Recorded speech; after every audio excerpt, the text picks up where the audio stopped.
Nagulat ang ilang senador sa desisyon ng Malacanang na tanggalin si Police General Nicolas Torre III bilang hepe ng Philippine National Police.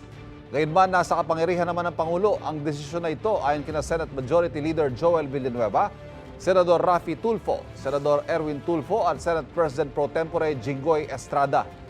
Nagulat din si Senate President Cheese Escudero, pero umaasa raw siyang gagampanan pa rin ng pulisya ang kanilang tungkulin sino man ang mamuno sa kanila.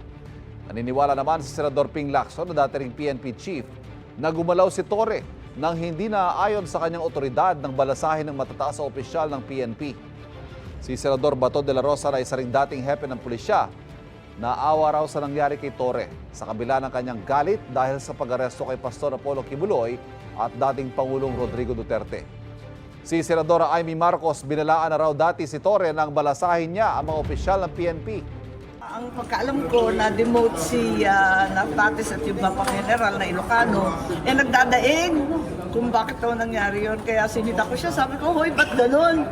Nako, may balik yan, magdahan-dahan ka. Hindi ko naman alam, magiging bilang anghel ako. At nagpapaumanhin ako, wala akong alam. Galit ako sa kanya, sa ginawa niya kay Pastor Apollo Kibuloy at kay President Duterte.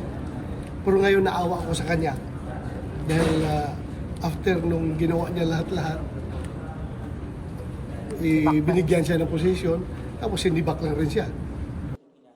Naniniwala naman ang ACT Teachers at Kabataan Party List na ang pagsibak kay Torre ay patunay na tumataas ang tensyon sa loob ng Administrasyong Marcos. Ganyan din ang pahayag ng Gabriela Women's Party. Sinusubukan pa rin ng GMA Integrated News na kunan ng pahayag si Torre kaugnay sa pagsibak sa kanya.